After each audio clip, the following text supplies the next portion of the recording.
আমার টাকা বেঁচে গেছে, আমার টাকা বেঁচে গেছে, কি মজা, আমার টাকা বেঁচে গেছে।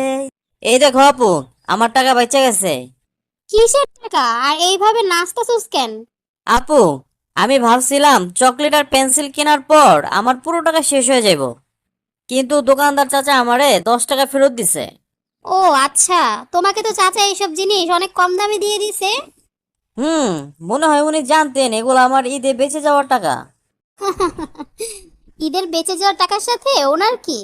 আপু জানো, আজকে আমি হাসানকে ভুলে 5টি মার্বেল বেশি দিয়েছিলাম, যদিও ও জিতেছিল 3টি। আর আমি যখন ওর থেকে ফেরত চাইছিলাম, ও আমারে দিল না। আচ্ছা, এটা তো খুব খারাপ হয়েছে, এটা তো একদমই ভুল। ভুলে বেশি? আ? আরে মায়াস, কি হলো আপু, তুমি হঠাৎ করে চুপ হয়ে গেল কেন? তুমি আমার সাথে চলো। কিন্তু কোথায়? দোকানদার চাচাকে 30 টাকা দিয়েছিলে তাই না? হ্যাঁ, দিয়েছিলাম তো। আর উনি তোমাকে 10 টাকা ফিরিয়ে দিয়েছেন। হ্যাঁ, ওইটাই তো আমি তোমাকে বললাম। এখন তোমার কি হলো আপু?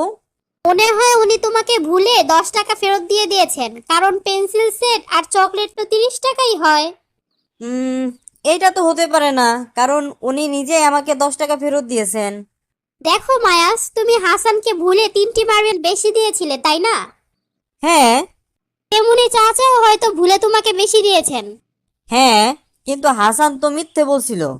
হাসান মিথ্যুক দেখে কি আমরাও মিথ্যুক হয়ে যাব? চলো চাচার কাছে শুনে নেই।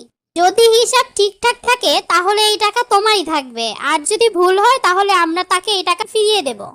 মারিয়াম আপু, এই টাকা আমরা কেন ফেরত দেব? উনিই তো দিয়েছেন। আর যদি বেশিও দিয়ে থাকে তাহলে উনি তো জানেনই না, আর অন্য কেউই জানে না। তাহলে আমরা এই টাকা রেখে দেই না কেন? আল্লাহ মাফ করুক, এটা ভাবাও উচিত না। এমন ভাবলে আমরা মিথ্যুক ও ধোঁকাবাজ হয়ে যাব। ঠিক আছে, চাচা এবং অন্য কেউই এই ব্যাপারে কিছু জানে না, কিন্তু আল্লাহ তো জানেন, সবকিছু দেখেন। চাচা এই সবকিছু দেখতে না পেলেও আল্লাহ তো দেখছেনই। সবকিছু জানার পরেও আমরা যদি এই টাকাটা ফেরত না দেই তাহলে আল্লাহ আমাদেরকে প্রশ্ন করবেন। তাহলে ভাবো, আমরা আল্লাহকে কি জবাব দেব? ইয়াল্লাহ, যদি আমি এই কাজ করলে মিথ্যুক ও বেঈমান হয়ে যাই তাহলে আমার এই টাকা চাই না। চলো তাহলে এখন আমরা চাচার দোকানে যাই। মাশাআল্লাহ, এই হচ্ছে আমাদের মায়াল, যে একজন সত্যবাদী ও ভালো ছেলে। আরে বাহ বাচ্চারা, মাশাল্লাহ। আমি তো ভুলে তোমাদের এই টাকা ফিরিয়ে দিয়েছিলাম, কিন্তু তোমরা তো অনেক হনেস্ট আর ইমানদার বাচ্চা। এই নাও চকলেট, এগুলো তোমাদের ইমানদারের পুরস্কার।